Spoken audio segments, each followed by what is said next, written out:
Sorry, does that work? Perfect. Okay, keep on. You want all of us to try? Oh, I think we're good here. Good afternoon and welcome Okay, to... you want us to keep on trying here? See if it's working. Thank you very much. Appreciate you being here today. Okay. We're good. Okay, thank you. Yeah, we're live. Okay. Good afternoon and welcome to the regular council meeting for March 3rd, 2025. At this time, I'd like to acknowledge the traditional territories and the oral practices of the Blackfoot Nation, which include the Siksika, the Kainai, and the Piikani. We also acknowledge the Tsuut'ina, the Stoney and Nakota First Nations, the Métis Nation District 4, and all people who make their homes in the Treaty 7 region of Southern Alberta. We're making this acknowledgement to demonstrate our continuing efforts to work together as we strive for reconciliation through increased and collective learning. Okay, moved by Councillor Nesbitt that the agenda be adopted as amended by adding 7E provincial budget update and by deleting 9A advice from officials held confidential pursuant to section 24(1)C of FOIP, and further by re-lettering the remaining agenda items as required. All those in favor? Carried. Moved by Councillor Idris that the minutes from the regular council meeting held February 18th, 2025 be approved. All those in favor? Carried. Need a mover for this motion here that the RMHC Alberta presentation be accepted as information. A mover for that motion, Councillor Jessica. And we have a guest today. Why don't you state your name and welcome to Brooks. Thank you. My name is Hillary Dirksen. I'm the Community Engagement Officer for Ronald McDonald House Charities Alberta. I am located here in Southern Alberta, and I just wanted to share a little bit more about what we do and how we help the community of Brooks in a place that is not Brooks. So. Okay. And you got a PowerPoint. Go ahead. Yeah. Would you like me to just proceed? Yeah. Okay, Yeah, wonderful. So thank you so much for opening up today for me to share a little bit more about how we do help the citizens of Brooks when they are traveling for their children, when they're needing medical care. Just a brief history about Ronald McDonald House. We are celebrating our 40th anniversary this year. We did open in 1985, first in Edmonton and Calgary, and then in 2012 we opened in Red Deer, and then a house in Medicine Hat in 2020. We are an international organization, so we do have houses across the world, but we do primarily focus in our chapter on Alberta families. This is just a brief picture of the 4 houses that we have. The one that Brooks families utilize the most is our Red Deer house in the top right corner. We do have 6 suites in that house, but they also come and see us in Calgary, which is the top left corner. We currently have 27 suites, but are in the middle of tripling capacity. And then they also come and see us in Edmonton, the bottom left, and there's about 38 suites currently. We are looking to triple capacity as well there. Just some brief stats that we threw together for the overall chapter. We serve about 1,200 families. Of those 1,200 families, we're seeing an average of 35 families from the Brooks community. 33% of the families that have stayed at our Medicine Hat house since we opened in 2020 come from Brooks. So that's over 73 families just in that 4 years. The impact of families, so when they come and stay with us, we provide them with a suite for them to stay. We provide them, that has bed, usually a rollout bed for any other family member staying with them, a bathroom, some storage space, and a TV. Usually families are staying with us for about 5 days in Red Deer and Medicine Hat. If they are coming to Calgary or Edmonton, they're staying on average 17 nights. And that's just for one hospital stay. So we have families that have stayed with us for over 2 years. So we really want to make sure that they have that space for them to live as much of a normal life as possible. We do provide them with home for dinner meals. So every night they have a fresh cooked meal when they're coming back from the hospital, and we do provide them with kitchen storage space if they would prefer to cook their own meals as well.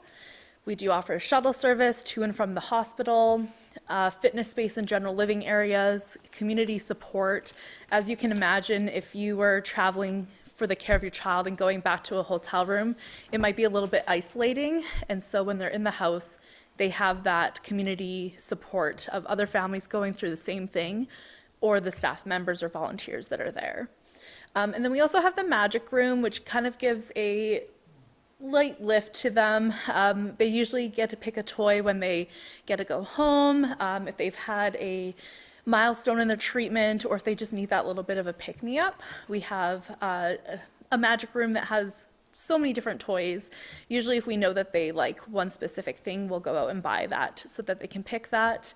And that's all from donations that we accept primarily through our Santa Sacks program at Christmas time. And then we also have a day use room for families. So if they are traveling, they're not staying with us, but they need somewhere for their children or to take a break, they can utilize that room as well. There's a picture of some of the recreation and programming. So we do things like arts and crafts, pet therapy, sports, music. We do have a partnership with Chatters, and they come in and do the family's hair because that's the last thing that especially mothers are thinking of. So we're bringing the services to them.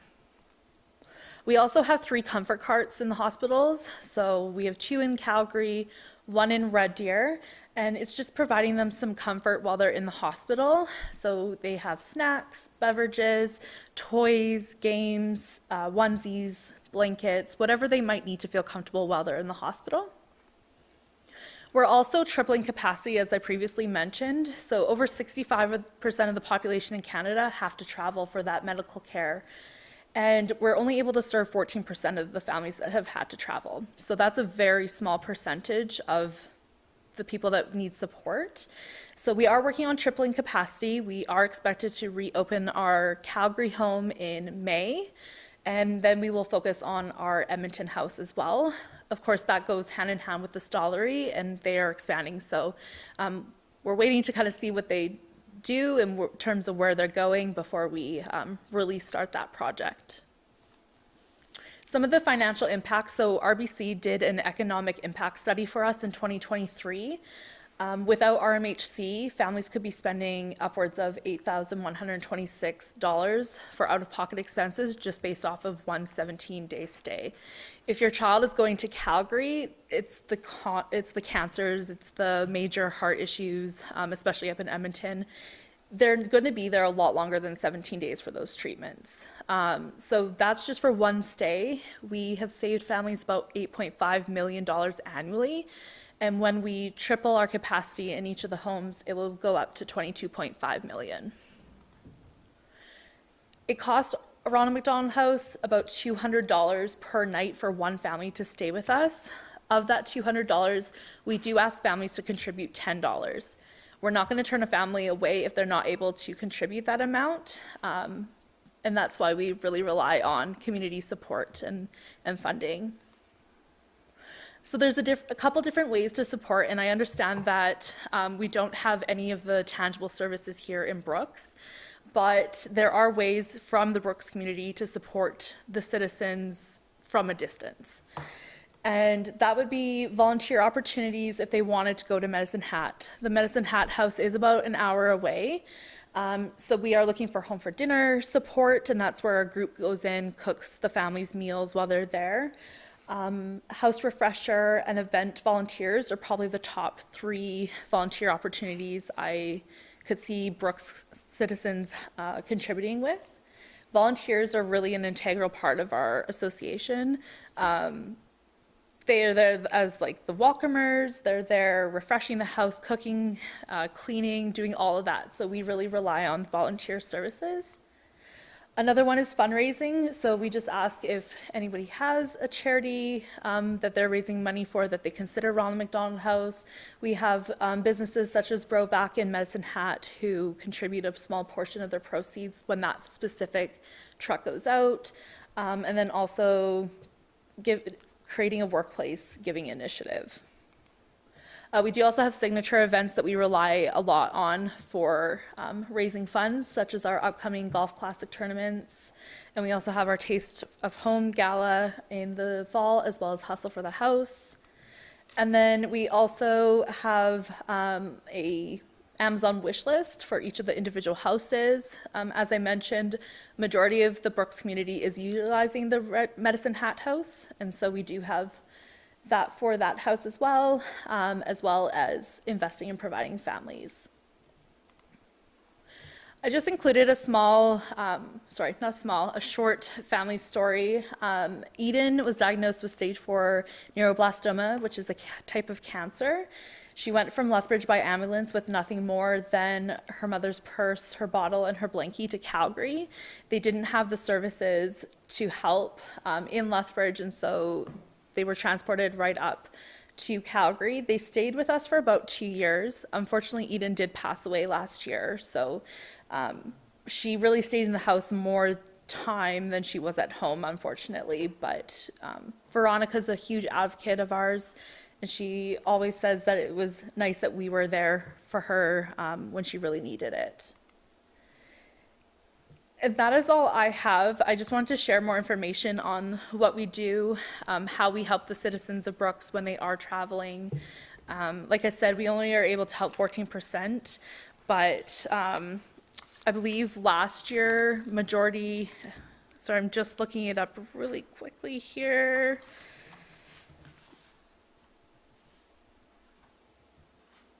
I think it was 29% of families last year were from Brooks itself. So that 33% was over the last 4 years. Last year alone was 29%, and then the next community that stayed with us was 18%. So there's a huge amount of Brooks citizens, and so I'm just trying to help provide them with the services that they need while they are traveling and not here. With that many from Brooks here, like I say, you have a bunch of fundraisers. How come you don't do one here? Or it would seem logical, but anyway, I know it's a lot of work too. Yeah, absolutely. And I think a lot of that comes down to relying on those third-party fundraising efforts. It's a lot for me to get a signature event in a community, and so I am heavily relying on third-party support. Okay. Any other questions? Council good enough? Just a comment. 2020, my wife had to stay at the Ronald McDonald House in Medicine Hat because my daughter was in the hospital there. So firsthand experience with it, and it was a wonderful atmosphere. I was able to go down for the day and just spend it with her while she was going back and forth to the hospital. But I'm also wanted to just say we're grateful in our community for Jordan Brown and McDonald's here and their great work that they do. I know that whenever I go through there, almost on a daily basis, the rounding up for the Ronald McDonald's House, and I always encourage people to always round up because every little penny helps. So I want to thank you for your presentation and keep up the good work. Thank you. Thank you for sharing that. And also great way for me to also encourage is rounding up through McDonald's. So really appreciate that. Okay, Councillor Wardrop. I'll also echo a lot of what Councillor Goodenough said. My family and I were also really fortunate to stay in the Calgary house for 7 days in 2018. So after my son was born, he was really, really tiny. And yeah, thank you for all that you do. I also round up a lot. And it is a great way for us to contribute here in Brooks when there's not a larger fundraiser to be had. But yeah, it sure does make a big impact. And I'm really pleased to see the House in Medicine Hat here because it's just a little bit closer to home for us. Any other questions? Thank you. Yeah, thank you for your time this afternoon, and thank you for what you do for the Brooks community and for, I guess, Southeast Alberta here too. Yeah, and for the other areas Yes. too. That's the important one there too. Thank you for having me. Okay, thank you very much there. Okay, to the motion. All those in favor? Carried. Okay, need a mover for this motion here that the following items of correspondence be received as information, updates on council conferences and or workshops. Notes on council committee, February 11th, 2025. A mover for that motion. Councillor Wardrop. Okay, all those in favor? Carried. Need a mover for this motion here that March 26, 2025 be hereby proclaimed as Epilepsy Awareness Day in the city of Brooks and illuminate the city of Hall in purple. A mover for that motion. Councillor Nesbitt, CEO Parker, I believe, is talking about this one here. Thank you very much, Your Worship and Council. As you can see in the package, this would be one of the ones that don't fit into the policy process, so we have brought it forward. And we're just asking Council to declare March 26, 2025 as Epilepsy Awareness Day. And for people to wear purple, sorry. And, yeah, okay, yeah, and then I think the lights go on purple too, right? Is that right? Yeah, okay. Yeah. Okay, to the motion, all those in favor? Carried. Need a mover for this motion here, that council award the Stafford Lake Stormwater Infrastructure and Monitoring Implementation Project to MPE, a division of Englobe, for $469,480. Mover for that motion, Councillor Juska, and Manager of Engineering, Bryce Mackin. You're up. Yes, thank you. Through the chair to council, the City of Brooks has received grant funding under the Drought and Flood Protection Program to complete Stafford Lake Stormwater Infrastructure and Monitoring Implementation. The objectives of this project are to mitigate flooding and associated impacts in the high-risk area of Garrow Avenue by investigating, designing, and then implementing improvements. It is also to enhance treatment of stormwater to be used in the local irrigation system to reduce the risk to public health.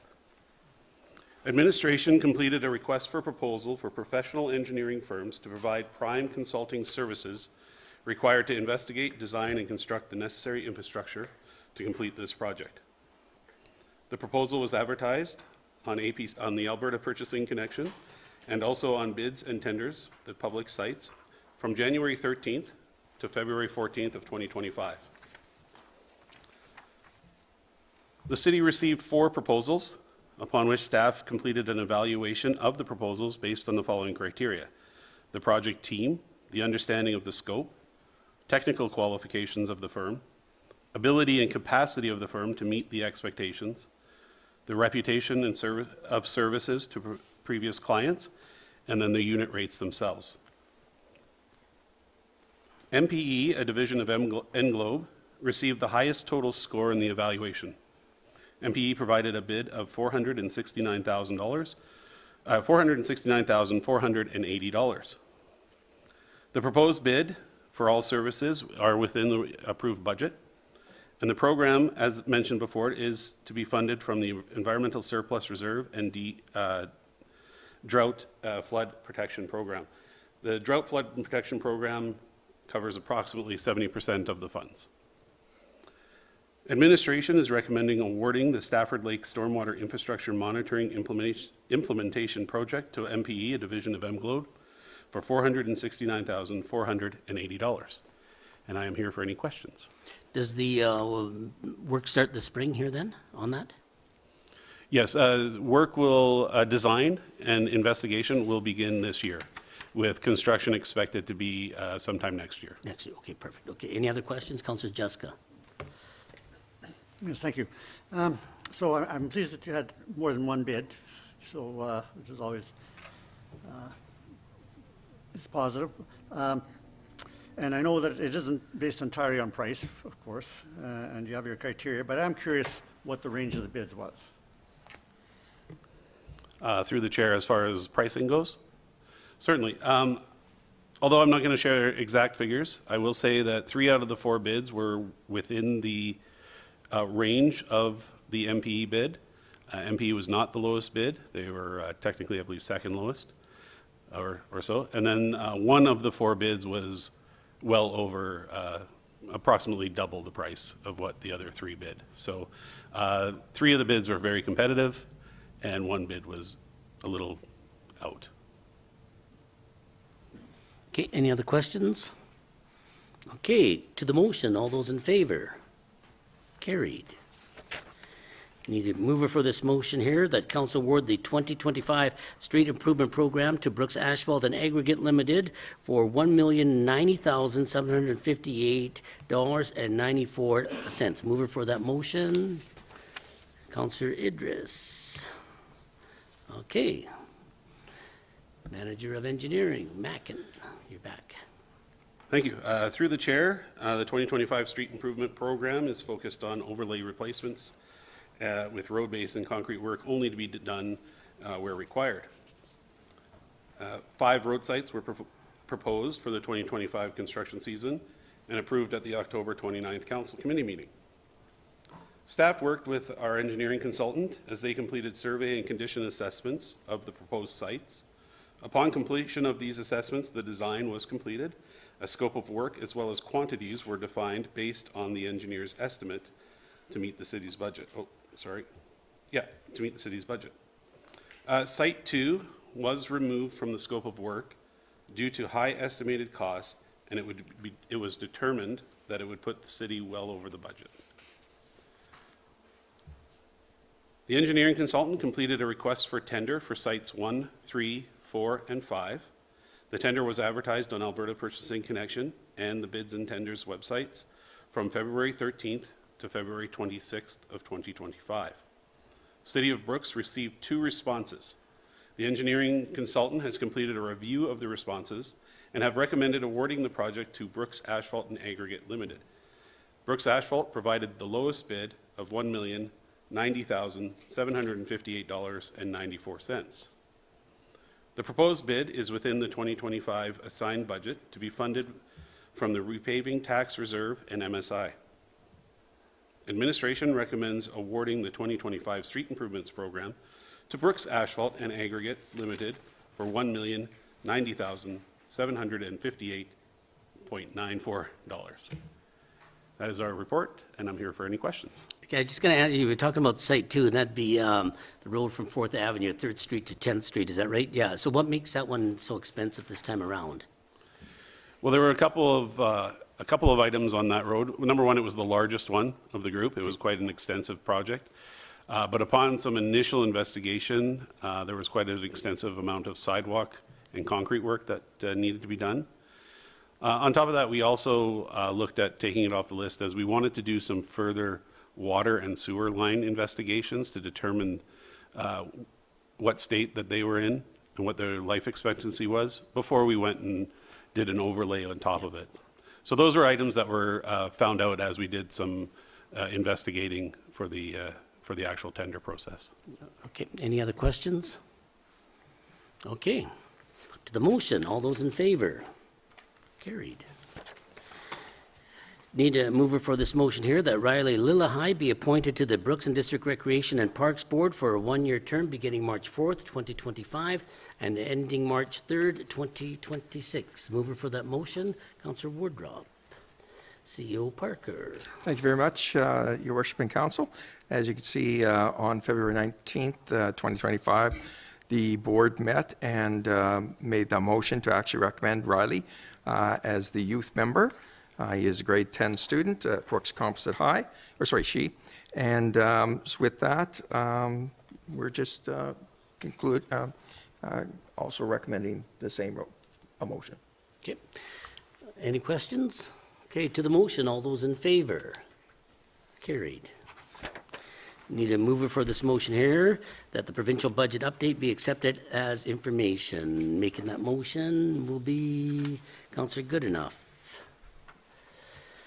Director of Finance, Bill McKinnon.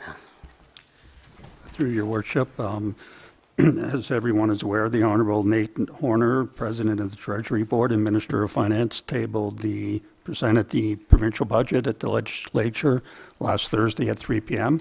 And what this report intends to do is outline the specifics as it relates to the City of Brooks. It's an important initiative for council gets this information because that will influence the fiscal planning for the city and impacts on ratepayers. So there are some direct impacts on the city, but also on the ratepayers as a result of the provincial budget. So in terms of the report, I've tried to outline it saying, here's the broad policy, here's the specific impacts as it relates to the City of Brooks. Some of them are good news and some of them are bad news. And I'll keep my political commentary out of it, but I'll deal with the factual information as presented in the budget.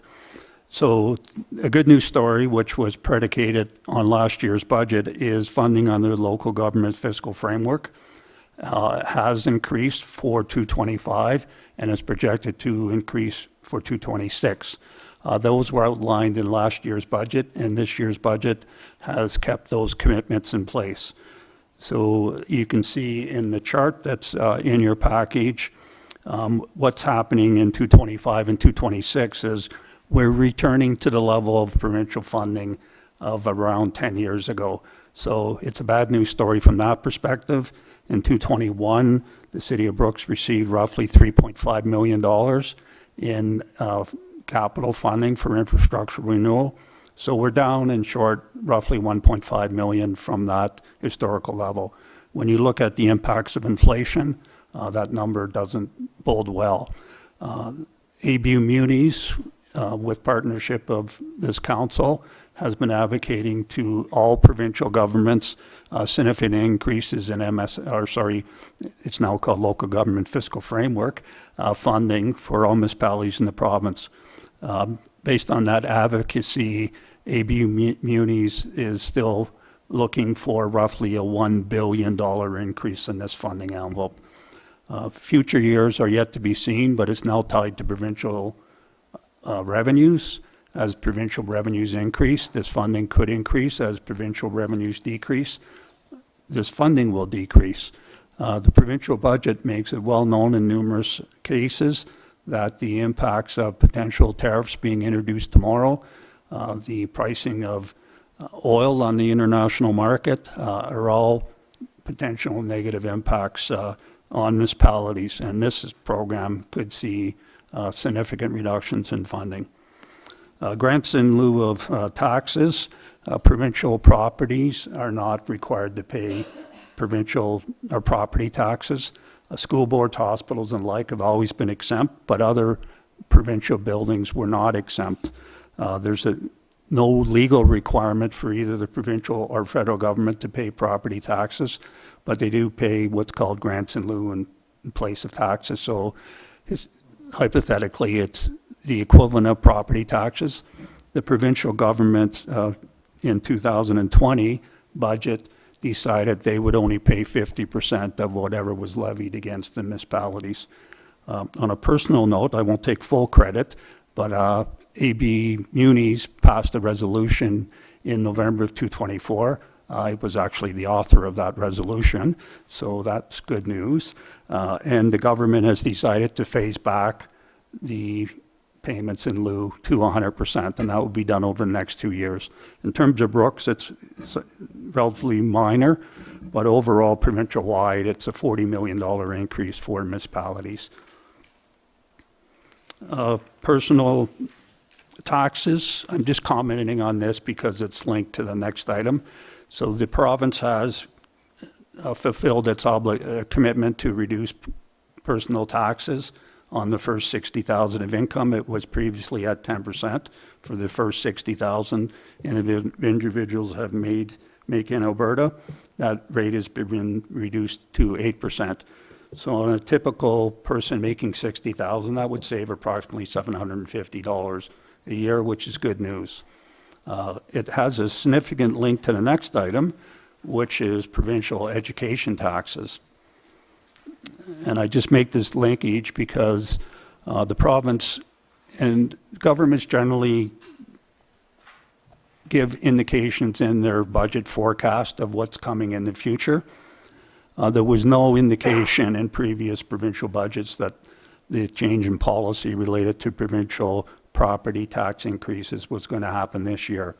So the bad news is provincial education taxes, which municipalities have to collect on behalf of the provincial government, and then bear the brunt of having it on our tax bill, but no say in how that service is delivered. So we act as the collection agency, and the province delivers educational funding provincial-wide. The bad news is over this budget and the next 2 years' budgets, we'll see downloading of a further 30% increase of provincial taxes on the municipal property tax bill through the education requisitions. So in a typical house in Brooks, a home assessed at $300,000, we'll see in the current 2025 a roughly $90 increase in their education tax on the upcoming tax bill, and similar increases for 226 and a slightly less increase in 227. But over that 225 to 227 period, again, it's a 30% downloading of education taxes onto the ratepayers of the city. The balance of the budget, there are some programs that municipalities deliver, such as FCS, libraries, water, wastewater, and the like. It's a mixed bag there in terms of FCM programming that assists lots of families and ratepayers within the city. The funding's been frozen. Brooks, like other municipalities in the province, are seeing increased demand and increased population. It's hard to keep the service standards the same with frozen funding. So that's the situation in FCS. Again, the AB Munis has done a study, and they're advocating that for every dollar that is spent in this program area, it will save $7 to $12 in future expenditures related to justice, addiction, and other social programs. Libraries, again, funding for libraries has been capped. No increases there. Water, wastewater, that's critical for municipalities, big expenditure levels. Water for Life, $15 million was allocated in 224. $1 million increase is happening in 225. The caution here is that's still $30 million less than last year's budget forecasted. So it's an increase of $1 million, but it's $30 million less than the government committed to last year. Same thing with the Municipal Water Wastewater Partnership.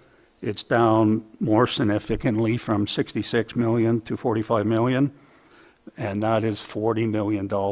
It is a reduction, but and in addition, it's $40 million less than was predicated in last year's budget forecast.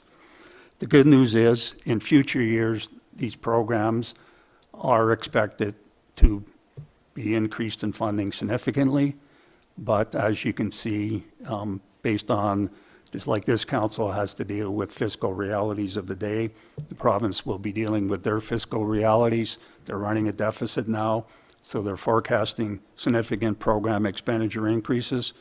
We'll have to wait to next year's budget to see what is in next year's budget. Again, the good news is in a lot of non-core, what I call non-core municipal programs, all these programs do benefit the residents of the city, specifically social housing, seniors housing, mental health, addiction services, but they're not programs that the city delivers directly. So I've just provided a positive comment that additional funding's going in there, in addition to acceleration of school construction within the province because of the increase in population. So overall, there's a mix of positive, negative things that will be impacting the fiscal position of the city. Administration will be incorporating these into our own fiscal planning and updating council as we bring forward next year's 10-year capital forecast and the implications on the operating budget. The overall message, again, relates to education is, council's going to bear the brunt from the bad news, and that will have a significant increase in the overall tax rate and residents. We need to advocate and explain this better to our ratepayers that this council or any municipal council has no choice. This is a direct requisition from the province related to that for educational funding. So I'd be pleased to answer any questions council may have. Okay, first of all, thanks for putting this together. Yeah, a very good report on that there too. Just with the LGFF there on 2025, we get about almost 300,000 more on that one. On your chart here, 2026, I thought you said it went up, but on your chart here it says it goes down from 2025. But maybe that's just an error. That it is down marginally. It goes down in 2026 then. But again, these estimates are Yeah.